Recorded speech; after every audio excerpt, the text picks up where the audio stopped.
54 বছর এই জাতির উপরে যারা শোষণ করেছে নেতৃত্বের নামে, রাজনীতির নামে, আমাদের জনগণের অধিকার যারা কেড়ে নিয়েছে, আমাদের আলেম সমাজের উপরে যারা অত্যাচার চালিয়েছে, বিশেষ করে এদেশের সবচাইতে সুশৃঙ্খল দায়িত্বশীল আমানতদার জাতির মানবতার কল্যাণে যারা রাত দিন 24 ঘন্টা কাজ করেছেন, আমাদের প্রিয় নেতাদের জীবন যারা কেড়ে নিয়েছে, তাদের উপযুক্ত জবাব দেওয়ার জন্য আর দুর্নীতিবাজদেরকে বাংলাদেশের ক্ষমতায় আমরা আসতে দেব না। আমরা শোষকদেরকে বাংলাদেশের ক্ষমতায় এক মুহূর্তের জন্য আমরা দেখতে চাই না।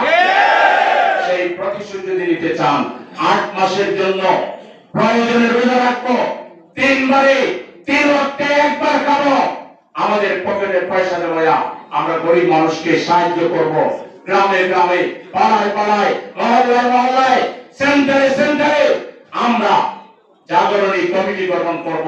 আমার ভোট আমি দেব, যাকে ইচ্ছা ন্যায্য যোগ্য সৎ মানুষকে আমি দেব।